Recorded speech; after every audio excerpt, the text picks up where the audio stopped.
Na pequena vila de pescadores, onde o mar parece esconder segredos antigos, uma névoa densa se espalha todas as noites.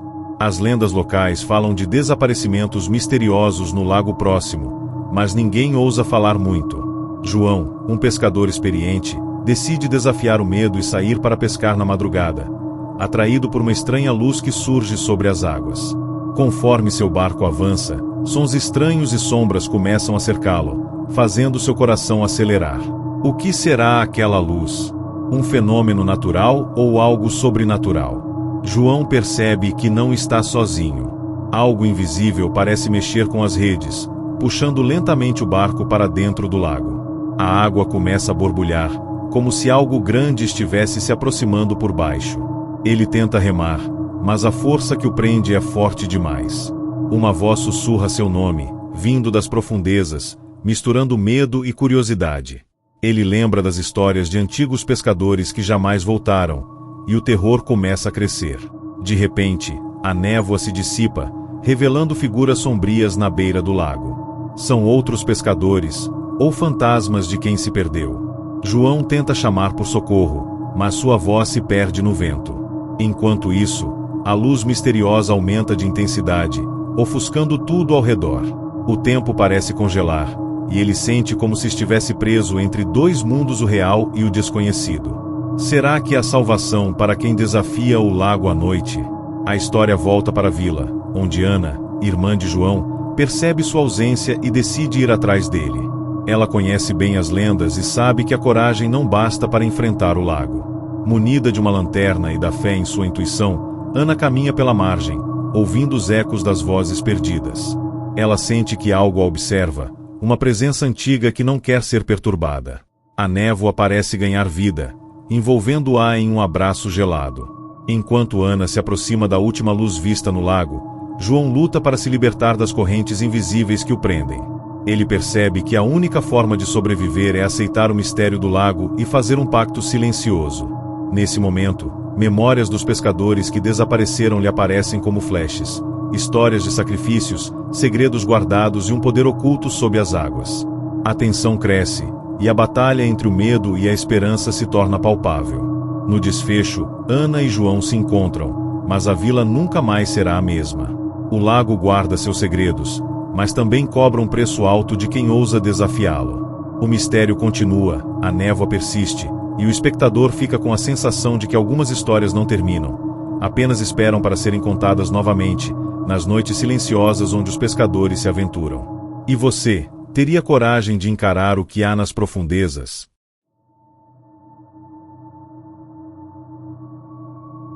Numa vila esquecida pela modernidade, cercada por um lago imenso e calmo, a rotina dos pescadores é marcada pelo silêncio da natureza e pela sombra de um mistério antigo. Marcos, um jovem pescador recém-chegado, ouve histórias estranhas contadas pelos mais velhos. Desaparecimentos inexplicáveis, redes que voltam vazias e noites onde o lago parece sussurrar. Apesar do aviso dos moradores, ele decide desafiar o medo e sair para pescar à noite, intrigado por um brilho azul que dizem aparecer nas águas nas madrugadas sem lua. Ao preparar seu barco, um arrepio percorre sua espinha, como se algo o observasse. Conforme Marcos se afasta da margem, o lago parece ganhar vida. A água, antes serena, começa a se mexer de forma inquietante. De repente, ele percebe que as redes que jogou no lago não estão apenas vazias. Algo puxava nelas com uma força que ele nunca sentiu. A luz azul surge, mais forte e próxima, refletindo no rosto assustado de Marcos. Sons profundos e estranhos ecoam pelo ar, como se o lago estivesse respirando. O jovem sente o tempo se distorcer, e o medo toma conta enquanto ele tenta remar para voltar, mas algo invisível o impede. A névoa espessa começa a envolver o barco, e Marcos se vê em meio a sombras que surgem da água, figuras indistintas que parecem pescadores de outras épocas, presas entre o mundo dos vivos e das águas profundas. Eles sussurram palavras incompreensíveis, em uma língua antiga, como um aviso ou talvez um pedido de ajuda. Marcos tenta se comunicar, mas o medo paralisa sua voz. Nesse momento, uma mão gelada toca seu braço, e ele sente que está sendo puxado para o lago, para um destino que parece inevitável. De volta à vila, Maria, irmã de Marcos, percebe a demora do irmão e parte em busca dele. Conhecedora das histórias e das superstições locais, ela sabe que a noite é o momento em que o lago revela seus segredos mais obscuros. Com uma lanterna e o coração cheio de esperança e medo, Maria caminha pela margem, ouvindo o som distante das águas e os sussurros da névoa. Cada passo é um confronto com o desconhecido, e ela sente uma presença que parece querer impedi-la de continuar. No meio da névoa, Marcos vive uma experiência surreal. Ele vê flashes da história da vila, dos pescadores que sumiram e do pacto silencioso feito para proteger aquele lugar. A linha entre realidade e pesadelo se confunde, e ele entende que para sobreviver precisará enfrentar não só as forças que habitam o lago, mas também seus próprios medos mais profundos. O tempo parece perder sentido enquanto a luta pela vida e pela verdade se intensifica. Maria finalmente alcança o barco, encontrando Marcos quase desacordado, mas vivo. O mistério, porém, permanece intacto. O lago guarda seus segredos e cobra um preço alto de quem tenta desvendar suas águas. A névoa se dissipa lentamente, mas o silêncio que fica é pesado, como uma promessa de que aquela história ainda não terminou. O espectador é deixado com a sensação inquietante de que o lago continuará a chamar os pescadores, noite após noite, em busca de novas vítimas para seus segredos.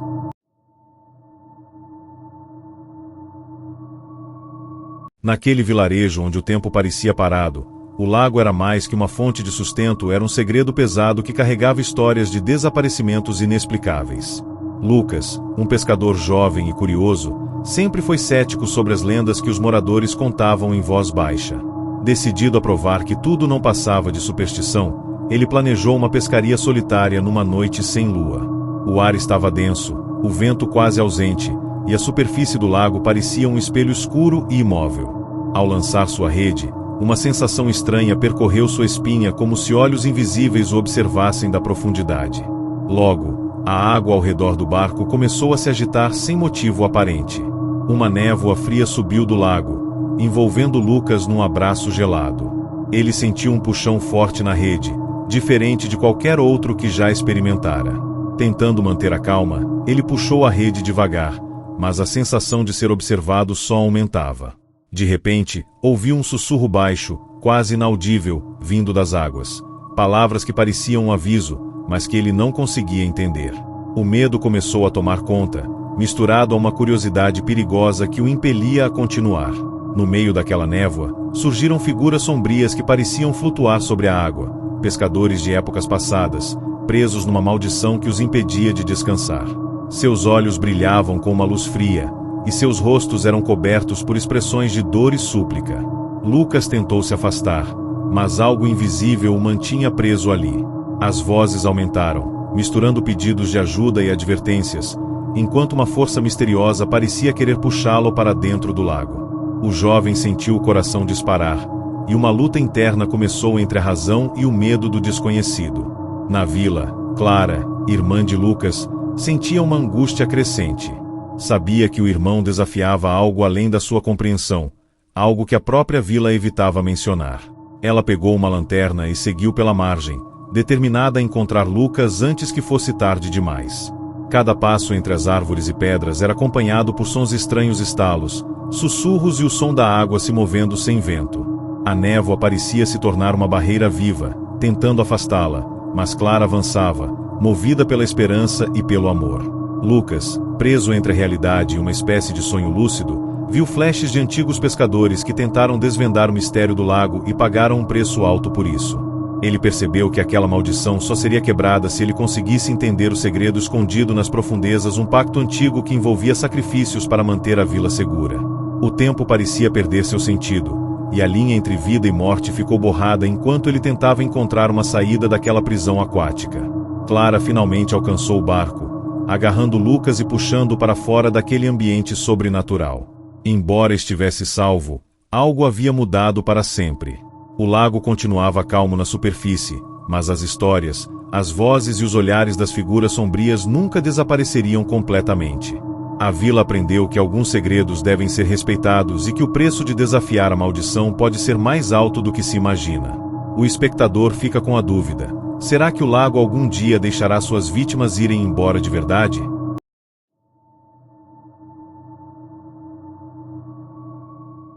Naquele vilarejo à beira do lago, a névoa não era apenas um fenômeno natural, era uma presença que carregava histórias de desaparecimentos e lendas antigas. Miguel, um pescador experiente, já tinha ouvido os relatos dos mais velhos, mas nunca acreditou completamente. Naquela noite fria, ele decidiu enfrentar o desconhecido e sair para pescar enquanto a névoa densa subia silenciosamente, envolvendo tudo em um manto cinza. O barco avançava lentamente, e cada som parecia ampliado, desde o render da madeira até o suave bater da água nas bordas. O ar estava pesado, e uma sensação de que algo observava fazia sua pele arrepiar. Quando lançou a rede, Miguel sentiu uma resistência estranha, diferente de tudo que já experimentou. A névoa parecia se fechar ao redor dele, como se quisesse prendê-lo ali. De repente, uma figura distante apareceu, indistinta na bruma, parecendo flutuar sobre a água.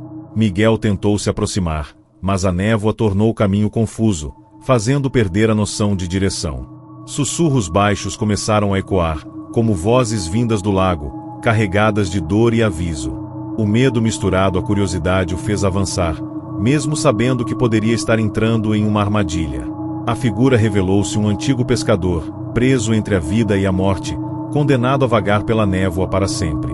Ele contou a Miguel uma história esquecida, um pacto feito séculos atrás para proteger o vilarejo de uma força sombria que habita o lago. Esse pacto exigia sacrifícios, e aqueles que não respeitavam a regra acabavam perdendo suas vidas ou ficando presos entre os dois mundos. Miguel percebeu que sua ousadia poderia ter despertado algo que deveria continuar adormecido. A névoa começou a se fechar ainda mais rápido, como se o lago quisesse reclamar sua próxima vítima. Na vila, Júlia, irmã de Miguel, sentiu que algo estava errado. Ela sabia da coragem do irmão, mas também das histórias que nunca deveriam ser desafiadas. Armada com uma lanterna e uma antiga cruz que pertencera à família, ela partiu para encontrar Miguel antes que fosse tarde. A névoa parecia ganhar vida, envolvendo-a em um abraço gelado e trazendo sussurros que testavam sua determinação. Cada passo era um desafio, e o silêncio da noite se tornava cada vez mais pesado e opressor. Enquanto isso, Miguel lutava para se libertar da névoa e das garras daquele destino sombrio. Ele percebeu que a única chance de sobreviver era respeitar o pacto e fazer uma escolha dolorosa, sacrificando algo que amava para apaziguar a força do lago. Memórias do passado da vila e dos pescadores desaparecidos invadiram sua mente, mostrando o preço que foi pago para manter a paz. A tensão crescia a cada instante, e a linha entre a vida e a morte ficava cada vez mais tênue. Júlia finalmente encontrou Miguel, e juntos eles conseguiram escapar da névoa, mas a vila jamais seria a mesma. O lago continuava calmo na superfície, mas o mistério e a maldição que carregava permaneciam vivos, prontos para reclamar novas vítimas. O silêncio que ficou era pesado, e o espectador é deixado com a sensação de que algumas histórias nunca acabam, elas apenas esperam para serem recontadas nas noites em que a névoa se ergue e os pescadores desafiam o desconhecido.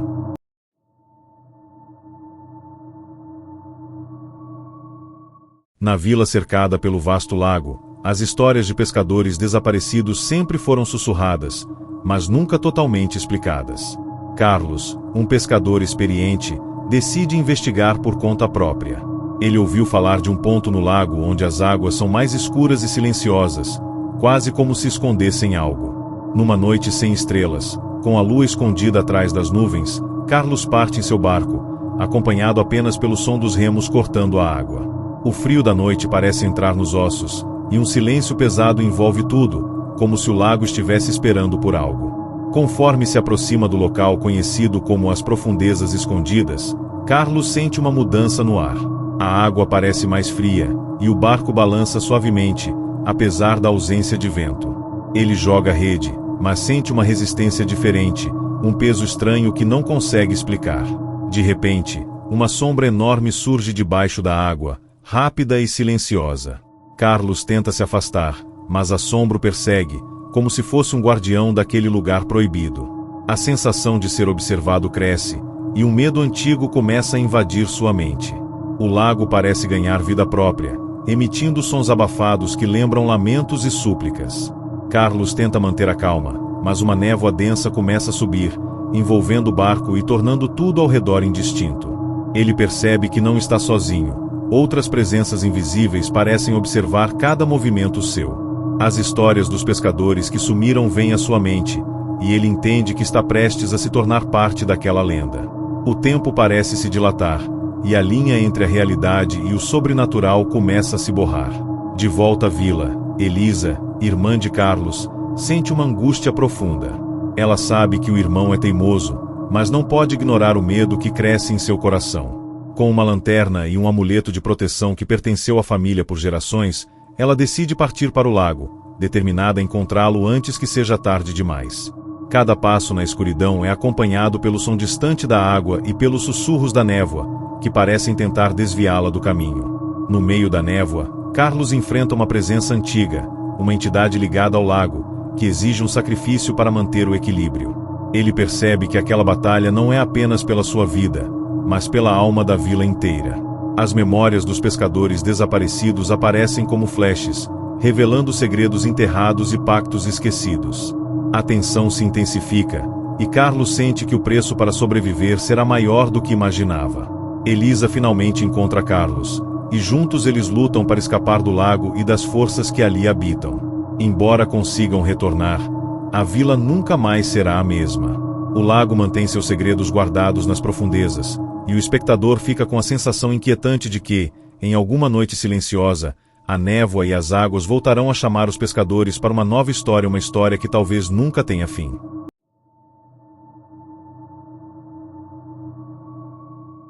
No vilarejo isolado à beira do lago, corria uma lenda antiga: quem ouvisse o eco das águas silenciosas numa noite de tempestade jamais voltaria a ser visto. Rafael, um pescador jovem e corajoso, sempre ignorou essas histórias, encarando o lago como fonte de vida, e não de medo. Porém, numa noite chuvosa e com ventos cortantes, ele decide sair para pescar, desafiando o aviso dos anciãos. O barco desliza lentamente sobre a água negra, enquanto trovões ecoam ao longe e o vento traz um sussurro quase imperceptível, como se o lago estivesse falando direto com ele. Conforme Rafael avança, a tempestade se intensifica, e o eco do lago torna-se mais forte, reverberando nas águas e no coração do jovem. Ele lança sua rede, mas logo sente um puxão brusco, não de um peixe, mas de algo invisível e poderoso. A água ao redor do barco se agita com uma força assustadora, e sombras dançam sob a superfície, como se o próprio lago estivesse vivo. Um grito distante, abafado pela tempestade, parece chamar por Rafael, que sente a linha entre o real e o sobrenatural se romper. O barco começa a ser puxado para o centro do lago, onde as águas são mais profundas e perigosas. Rafael tenta remar contra a corrente, mas uma força invisível o impede. No meio do vendaval, ele vê imagens fragmentadas, pescadores desaparecidos, rostos pálidos e olhos vazios, todos presos naquele eco eterno das águas silenciosas. A voz do lago se torna um sussurro insistente, uma canção de ninar macabra que tenta seduzi-lo para o fundo. Na vila, Sofia, irmã de Rafael, acompanha a tempestade da janela, sentindo um pressentimento sombrio. Sabendo da determinação do irmão, ela decide enfrentar o medo e partir em seu socorro. Armando-se com coragem e um amuleto ancestral, ela corre contra o tempo e a chuva até a margem do lago, onde a escuridão e o barulho das águas criam um cenário apavorante.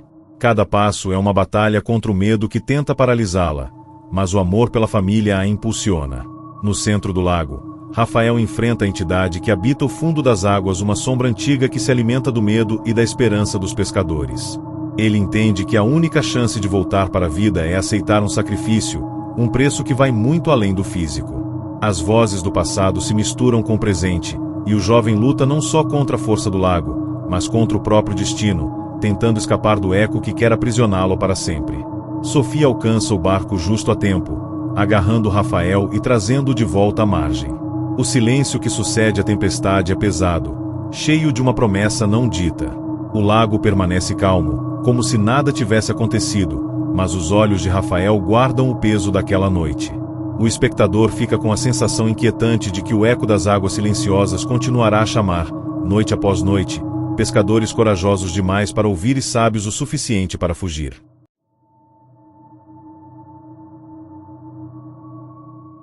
Na ponta mais isolada do vilarejo, havia um velho farol que, segundo os moradores, era a última luz antes do abismo do lago. Diziam que o farol era assombrado, e que sua luz misteriosamente se apagava em noites sem estrelas, coincidindo com desaparecimentos de pescadores.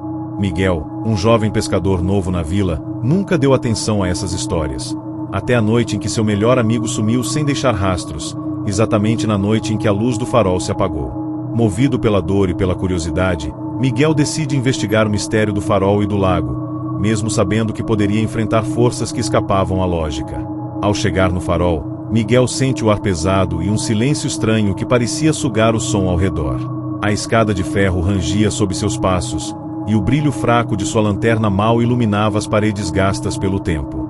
No topo, ele encontra símbolos antigos, marcados na parede, que pareciam contar uma história esquecida de pactos e traições entre pescadores e forças do lago.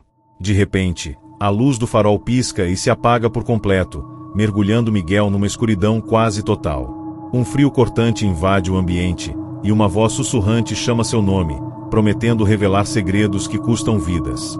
Miguel sente uma presença atrás dele, sombras se movendo no limite da visão, figuras distorcidas que parecem flutuar entre o real e o imaginário. A luz volta brevemente, e ele vê seu amigo desaparecido, pálido e com olhar vazio, preso num estado entre a vida e a morte, preso a uma maldição que liga o farol ao lago. As paredes parecem fechar-se ao redor, e Miguel entende que aquela ligação entre o farol e o lago é mais profunda e perigosa do que qualquer um poderia imaginar. Ele precisa encontrar uma forma de libertar seu amigo e a si mesmo antes que seja tarde demais. Na vila, Ana, irmã de Miguel, percebe a ausência do irmão e a estranha calmaria que domina o farol. Decidida a salvá-lo, ela reúne coragem e parte em direção ao ponto mais escuro do vilarejo. Ao chegar ao farol, ela sente o mesmo peso na atmosfera, como se o tempo ali fosse diferente. Com uma mistura de medo e determinação, ela tenta seguir os passos do irmão, enfrentando as sombras que tentam afastá-la e o sussurro constante da voz que quer mantê-los presos naquele lugar esquecido. Miguel luta contra a maldição, descobrindo que o farol é uma espécie de portal entre o mundo dos vivos e o dos que o lago engoliu. Ele precisa quebrar o ciclo de sacrifícios que alimenta aquela escuridão. A tensão cresce enquanto ele enfrenta escolhas que testam sua coragem e humanidade. O tempo corre contra ele, e cada segundo pode ser o último antes que ele se torne mais uma vítima da maldição. Ana consegue chegar ao topo do farol e ajuda Miguel a quebrar o ritual antigo, usando símbolos e amuletos passados por gerações. A luz do farol finalmente brilha intensamente, expulsando as sombras e libertando os pescadores presos. Porém, o lago permanece sombrio, e as vozes que um dia clamaram por justiça se silenciam apenas por um tempo. O espectador fica com suspense de que, enquanto o farol continuar a existir, a linha entre os mundos nunca estará completamente fechada, e o perigo pode retornar a qualquer momento.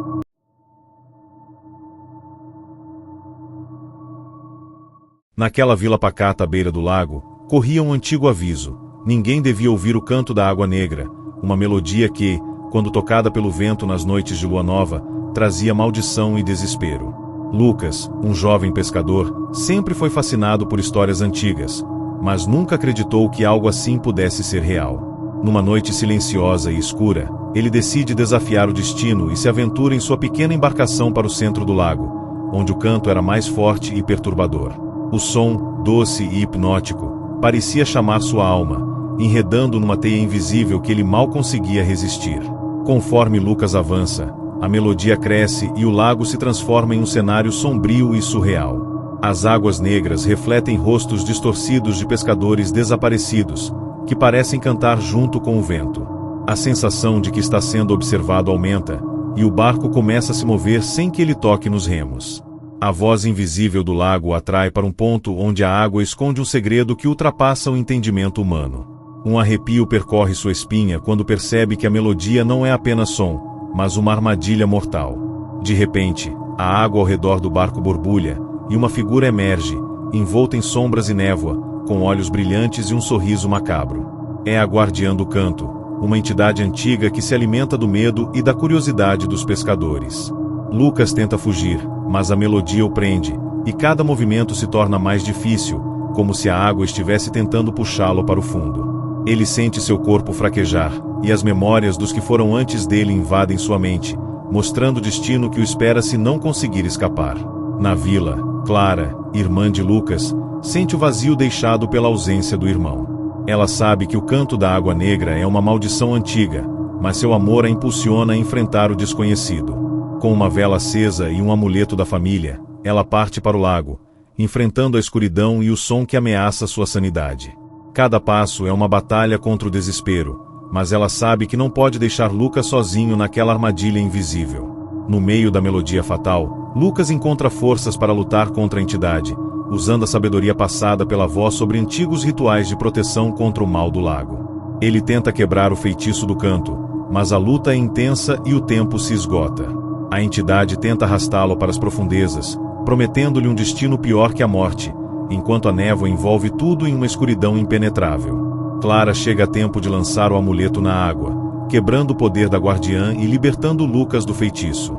O lago volta à sua calma superficial, mas a vila sabe que aquela paz é temporária, pois o canto da água negra permanece, esperando pela próxima noite de lua nova para chamar mais uma vítima.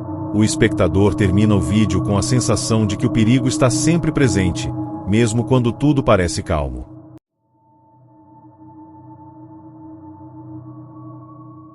Na vila à beira do lago, circulava uma história que fazia o sangue gelar.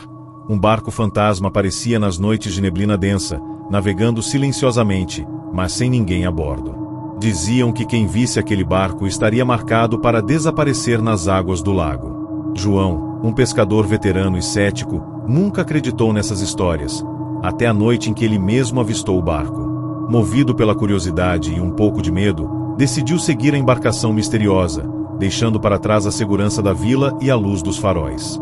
Conforme João remava em direção ao barco fantasma, a neblina se fechava cada vez mais, tornando difícil distinguir a realidade da ilusão. O barco parecia deslizar sem fazer barulho, como um espectro do passado. João sentiu um calafrio ao perceber que, por trás da névoa, sombras flutuavam no lago, e vozes sussurravam seu nome. A sensação de que algo observava aumentava a cada instante, e a noite parecia se estender indefinidamente, prendendo numa armadilha invisível. De repente, o barco fantasma se aproxima e uma figura espectral aparece no convés, um pescador de olhos vazios, que faz um gesto silencioso para João embarcar. Sem conseguir resistir, ele pula para dentro do barco e é levado para uma jornada pelo lago, onde os limites entre o mundo dos vivos e o dos mortos começam a se desfazer. Imagens de antigos pescadores desaparecidos surgem como fantasmas, revelando um segredo sombrio que há muito tempo tenta ser escondido. Na vila, Helena, esposa de João, sente o vazio e o desespero que tomam conta do lugar. Ela sabe que algo aconteceu, e decide seguir pistas deixadas pelo marido antes do desaparecimento. Com uma lanterna e coragem, ela enfrenta a neblina e o silêncio ameaçador, determinada a encontrá-lo, mesmo que isso signifique encarar o desconhecido e os segredos sombrios do lago. A bordo do barco fantasma, João percebe que está preso num ciclo eterno, onde pescadores perdidos revivem suas últimas memórias, sem conseguir escapar. Ele tenta quebrar a maldição, descobrindo que o segredo está ligado a um pacto antigo feito para proteger a vila, mas que acabou trazendo condenação para muitos. A tensão aumenta enquanto o tempo se esgota, e João luta para voltar para a vida real antes que a neblina o consuma para sempre. Helena finalmente encontra João, usando um antigo amuleto para quebrar o feitiço e trazer o marido de volta. O barco fantasma desaparece na neblina, deixando a vila em silêncio, mas com a certeza de que o lago guarda ainda muitos mistérios não revelados. O espectador fica com o suspense de que, a qualquer momento, o barco pode voltar, e novos pescadores podem ser chamados para essa jornada sem fim.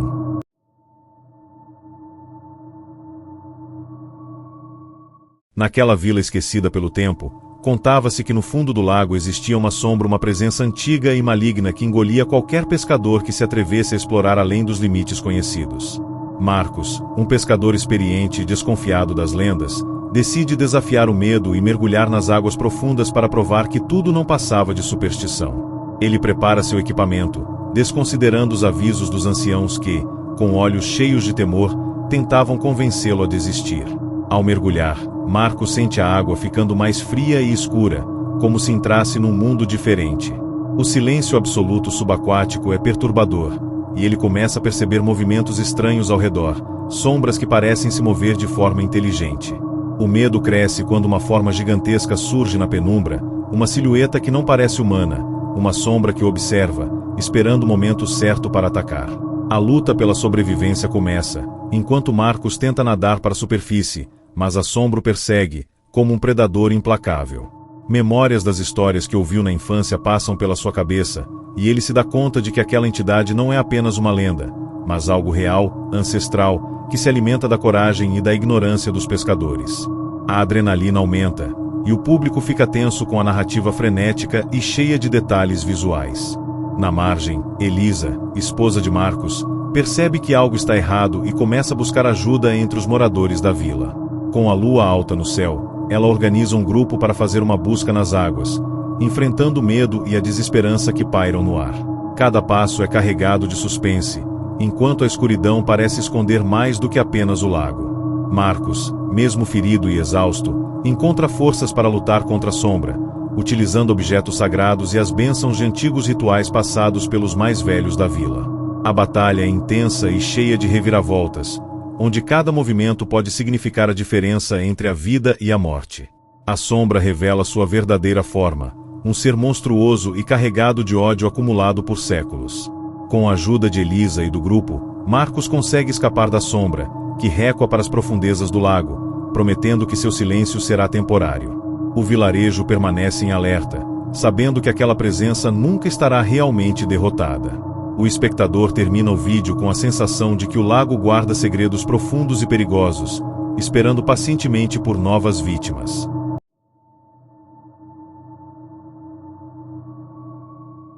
Na vila esquecida entre colinas e neblina, cercada por uma floresta cerrada e um lago tão escuro quanto a noite, os pescadores sempre souberam que havia algo errado com aquelas águas. Não era só o silêncio pesado ou o modo como os peixes pareciam sumir sem explicação. Era algo mais profundo, algo que ninguém conseguia nomear, mas todos temiam. Certo dia, após uma tempestade que varreu a vila com ventos selvagens e trovões que pareciam rasgar o céu ao meio, um homem apareceu na margem do lago. Estava nu, coberto de algas e lama, com a pele pálida como cera e os olhos arregalados, imóveis, como se tivesse sido arrancado do próprio inferno. Ninguém sabia quem ele era, de onde viera, ou como havia sobrevivido à tempestade. Não havia barco, nem vestígios de naufrágio. Ele simplesmente apareceu. Levarão-no para a casa de Dona Mercedes, uma curandeira antiga e solitária, que vivia nos limites da vila. Ela tentou conversar com ele, mas o homem não falava. Apenas fitava o teto, como se visse coisas que ninguém mais conseguia enxergar. À noite, ele murmurava palavras numa língua que ninguém conhecia, sons guturais, quase cantados, como preces ou maldições. Os pescadores começaram a ficar inquietos. Alguns diziam que ele era uma alma perdida. Outros, que era um aviso dos antigos deuses do lago. Cães latiam a noite inteira, os peixes desapareceram completamente, e o ar da vila passou a ter um cheiro forte de sal e podridão. Mas ninguém ousava tocar no homem. Havia algo nele que gelava a espinha até dos mais bravos. Algo que não era humano. Certa madrugada, o velho Vicente, um dos pescadores mais experientes e respeitados da região, decidiu visitar o estranho por conta própria. Queria encarar a criatura nos olhos e entender o que havia por trás daquele mistério. Entrou na casa de Dona Mercedes enquanto todos dormiam, mas nunca mais foi visto. Pela manhã, encontraram apenas suas botas na porta e um rastro de pegadas molhadas que iam até o lago, e paravam na beira, como se ele tivesse sido puxado para dentro. Dona Mercedes jurava não ter ouvido nada, mas seus olhos estavam fundos, como se tivessem visto algo que a mente humana não consegue processar sem enlouquecer. A vila inteira entrou em pânico. Crianças passaram a ter pesadelos, gritando durante a noite frases que o estranho murmurava em sua língua estranha. O homem do lago, que até então mal se movia, começou a andar pela vila durante a noite. Sempre descalço, sempre molhado, sempre em silêncio. Ia de porta em porta, observando. As trancas não o impediam. Havia relatos de pescadores que acordavam e o viam em pé no meio de suas casas, parado, encarando-os com olhos vazios e profundos como o fundo do lago. Ele nunca atacava, apenas observava, e sumia antes do amanhecer. Com o passar dos dias, os sonhos começaram a se tornar mais intensos. Os pescadores viam o lago secando, revelando um abismo sem fim cheio de corpos que se mexiam lentamente. Vozes cantavam em coro, chamando-os pelo nome. E sempre havia uma figura lá embaixo, esperando. Desesperados, alguns moradores tentaram matar o estranho. Usaram facas, fogo, até armas de caça. Nada parecia feri-lo. O corpo dele simplesmente absorvia tudo, como água. Até que uma das tentativas terminou com um pescador desaparecendo na frente de todos. Ele foi puxado por tentáculos saídos do próprio chão da vila, enrolado como uma criança num cobertor, e arrastado para dentro do lago em segundos. Foi então que perceberam: o homem não era um ser qualquer. Ele era um mensageiro, um prenúncio, um canal entre o mundo deles e algo muito mais antigo, uma força esquecida que vivia sob as águas desde antes da vila existir. A vila, tomada pelo terror, foi sendo abandonada. Um por um, os moradores fugiram, deixando tudo para trás. Menos Dona Mercedes. Ela ficou, dizendo que sabia como conter a criatura, que havia um ritual antigo, passado por sua avó, que poderia selá-lo novamente nas profundezas. No último dia em que foi vista, acendeu dezenas de velas à beira do lago e cantou na mesma língua estranha que o homem falava. O lago borbulhou. O céu escureceu. E então, silêncio. Quando dias depois um grupo de forasteiros passou por ali, encontrou a vila vazia. As casas abertas, a comida podre nas mesas, o farol apagado. E na margem do lago, um homem nu, coberto de lama e algas, encarando a floresta com olhos vazios.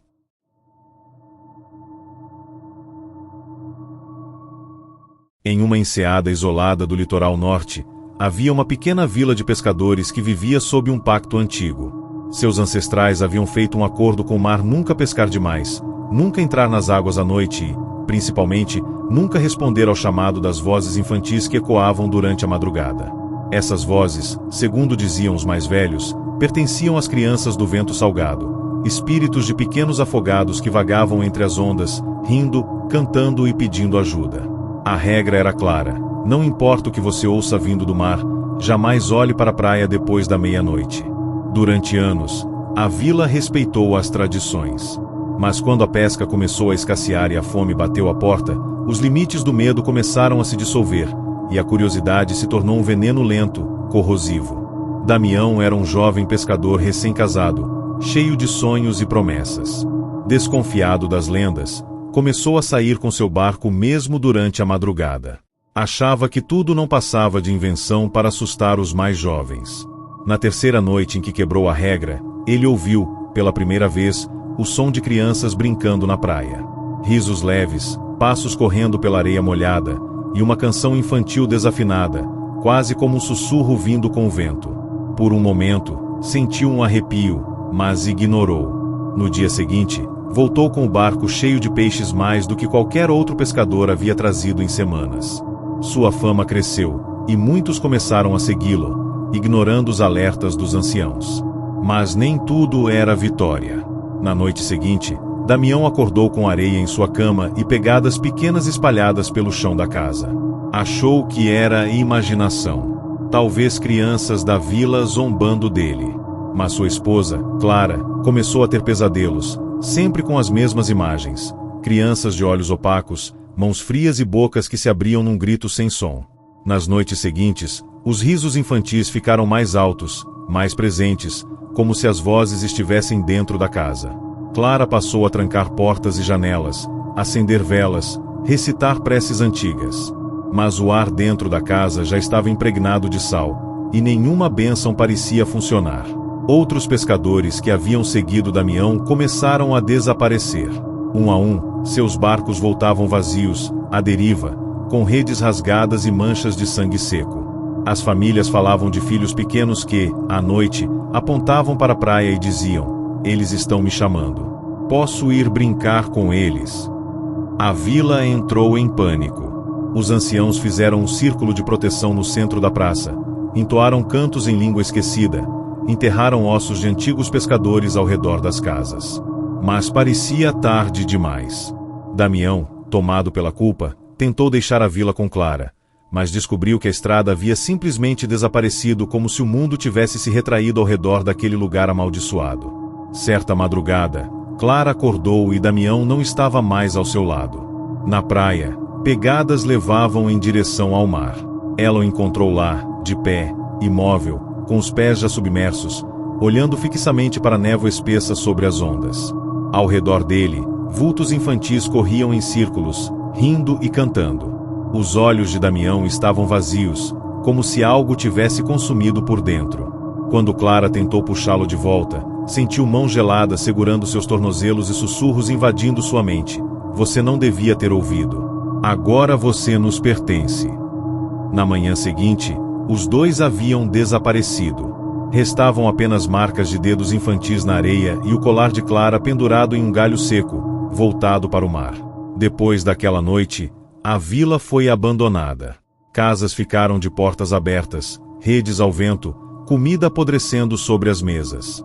Dizem que, nas noites de neblina, ainda é possível ouvir o canto infantil ecoando na costa. E se você olhar para o mar por tempo demais, verá crianças de olhos opacos acenando da espuma, chamando por alguém, talvez por você.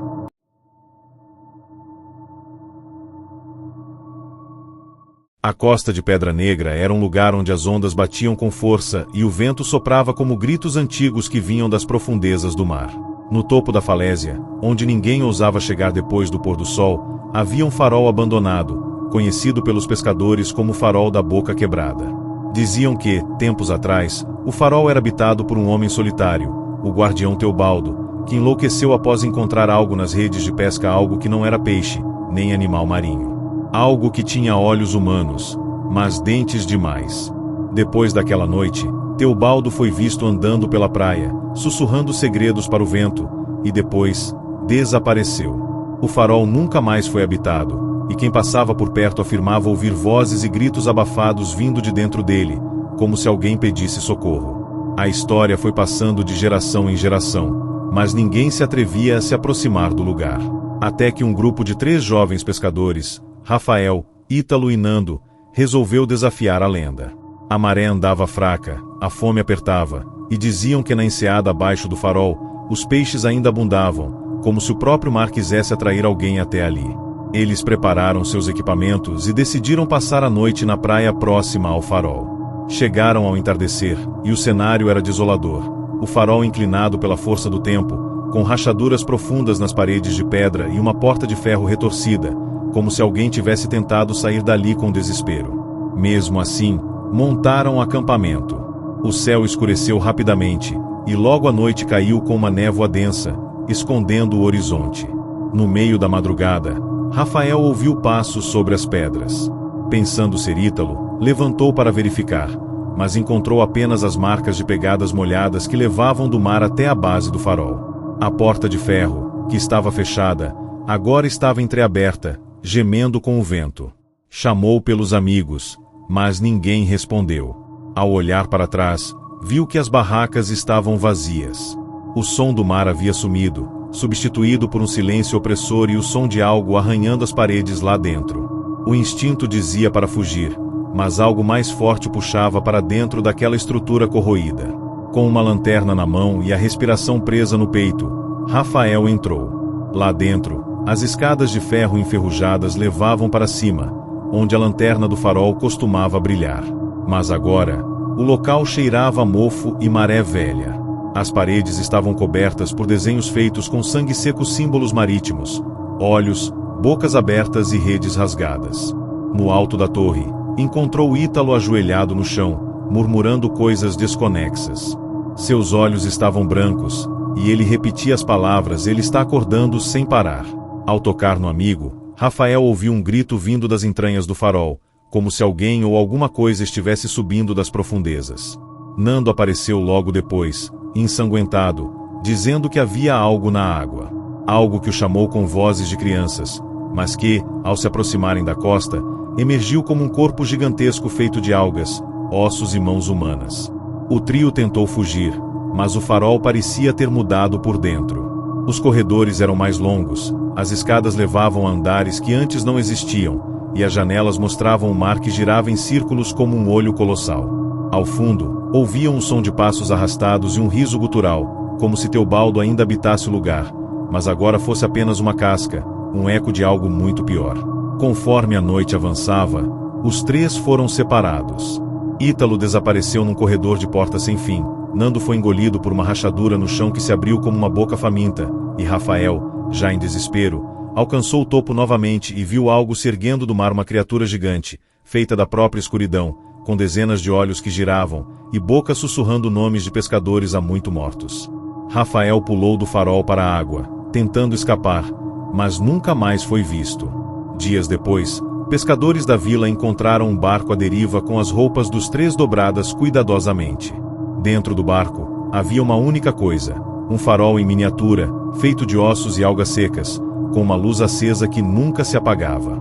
O objeto foi levado para a vila, mas desde então, a pesca nunca mais foi a mesma. Quem se aproximava da região da Boca Quebrada ouvia vozes sussurrando seus nomes, e alguns voltavam com marcas no corpo, como se algo tentasse puxá-los para o fundo. O farol agora brilha todas as noites, mesmo sem eletricidade, e os mais velhos dizem que ele não serve mais para guiar pescadores, e sim para atrair novas presas.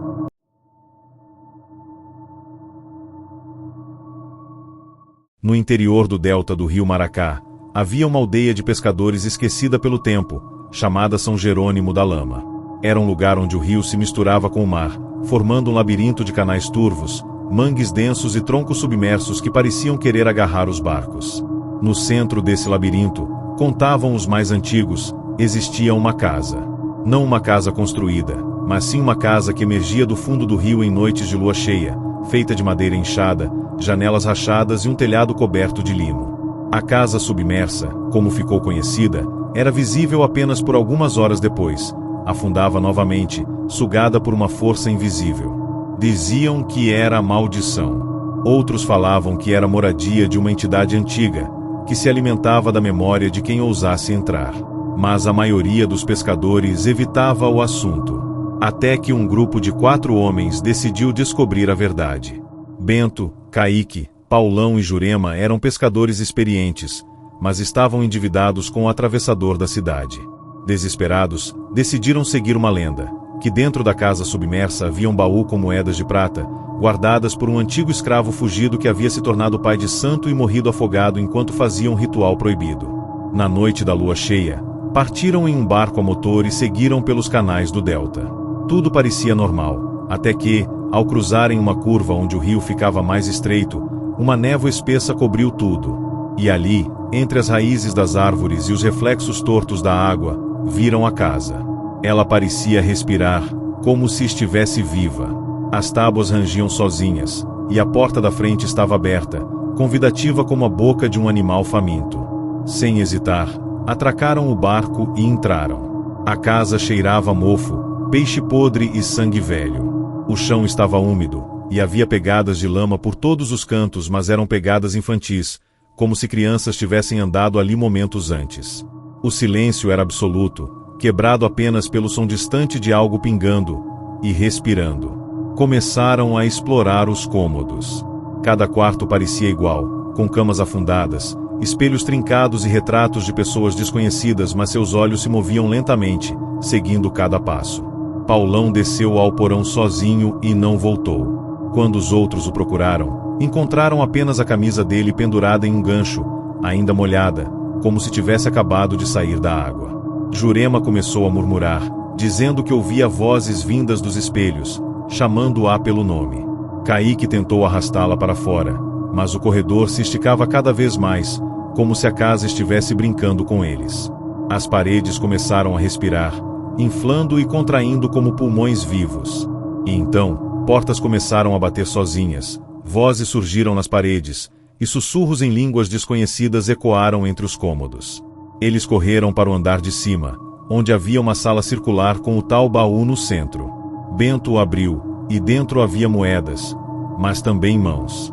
Mãos amputadas, ainda em movimento, que agarraram seus pulsos com força e começaram a puxá-lo para dentro. Jurema tentou ajudar, mas foi arrastada por uma figura encapuzada que surgira atrás dela, flutuando, com o rosto escondido por um véu de moscas. Caíque, em choque, fugiu pela janela e caiu direto no rio. Nadou desesperado, sentindo braços tentando puxá-lo para o fundo, até alcançar a margem. Quando olhou para trás, a casa havia desaparecido novamente sob a superfície. Ele correu de volta para a vila e tentou contar o que aconteceu, mas ninguém acreditou. Estava sujo, tremendo, e seus olhos estavam sem cor, como se o rio tivesse arrancado a alma dele. Desde aquele dia, a casa submersa continuou aparecendo em cada lua cheia, sempre por algumas horas. E dizem que toda vez que ela emerge, uma nova janela se acende, como se alguém tivesse sido aprisionado lá dentro. Alguns afirmam ouvir vozes ao passar pelos canais, outras garantem ter visto mãos acenando por entre as frestas da madeira, pedindo socorro. Mas ninguém mais ousou se aproximar. A vila voltou a se calar. Os poucos pescadores que restaram deixavam oferendas nas margens, como forma de apaziguar a casa. Porque agora todos sabiam que ela não queria prata. Ela queria pessoas. E, pouco a pouco, estava alimentando-se de cada história esquecida pelas águas escuras do delta.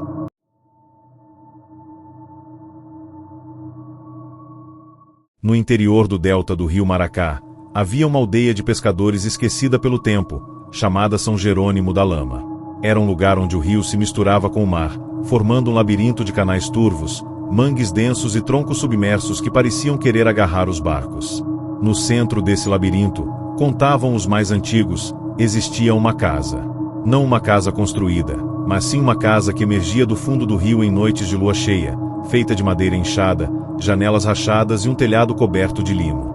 A casa submersa, como ficou conhecida, era visível apenas por algumas horas depois. Afundava novamente, sugada por uma força invisível. Diziam que era maldição. Outros falavam que era moradia de uma entidade antiga, que se alimentava da memória de quem ousasse entrar. Mas a maioria dos pescadores evitava o assunto. Até que um grupo de 4 homens decidiu descobrir a verdade. Bento, Caíque, Paulão e Jurema eram pescadores experientes, mas estavam endividados com o atravessador da cidade. Desesperados, decidiram seguir uma lenda, que dentro da casa submersa havia um baú com moedas de prata, guardadas por um antigo escravo fugido que havia se tornado pai de santo e morrido afogado enquanto fazia um ritual proibido. Na noite da lua cheia, partiram em um barco a motor e seguiram pelos canais do delta. Tudo parecia normal, até que, ao cruzarem uma curva onde o rio ficava mais estreito, uma névoa espessa cobriu tudo. E ali, entre as raízes das árvores e os reflexos tortos da água, viram a casa. Ela parecia respirar, como se estivesse viva. As tábuas rangiam sozinhas, e a porta da frente estava aberta, convidativa como a boca de um animal faminto. Sem hesitar, atracaram o barco e entraram. A casa cheirava a mofo, peixe podre e sangue velho. O chão estava úmido, e havia pegadas de lama por todos os cantos, mas eram pegadas infantis, como se crianças tivessem andado ali momentos antes. O silêncio era absoluto, quebrado apenas pelo som distante de algo pingando e respirando. Começaram a explorar os cômodos. Cada quarto parecia igual, com camas afundadas, espelhos trincados e retratos de pessoas desconhecidas, mas seus olhos se moviam lentamente, seguindo cada passo.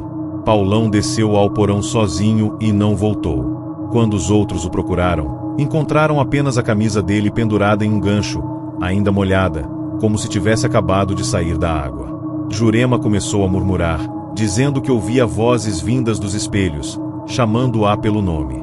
Caíque tentou arrastá-la para fora, mas o corredor se esticava cada vez mais, como se a casa estivesse brincando com eles. As paredes começaram a respirar, inflando e contraindo como pulmões vivos. E então, portas começaram a bater sozinhas, vozes surgiram nas paredes, e sussurros em línguas desconhecidas ecoaram entre os cômodos. Eles correram para o andar de cima, onde havia uma sala circular com o tal baú no centro. Bento o abriu, e dentro havia moedas, mas também mãos.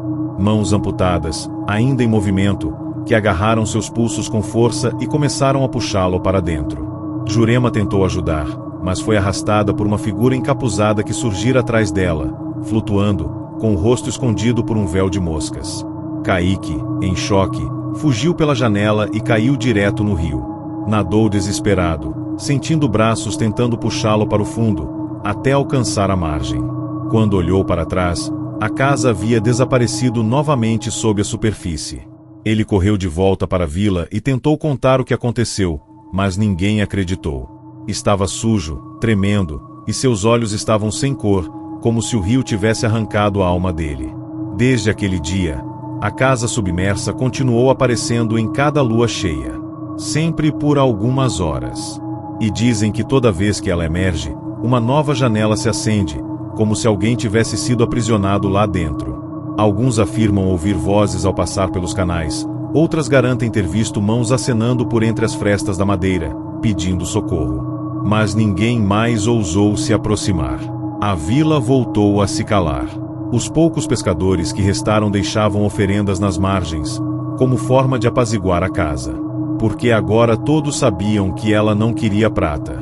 Ela queria pessoas.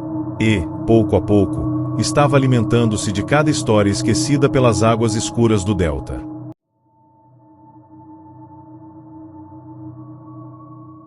Na vila de Santo Aníbal do Mar, uma aldeia esquecida entre falésias e marés traiçoeiras, existia uma única coisa que todos os pescadores temiam mais do que o próprio mar: a rede de Silvério.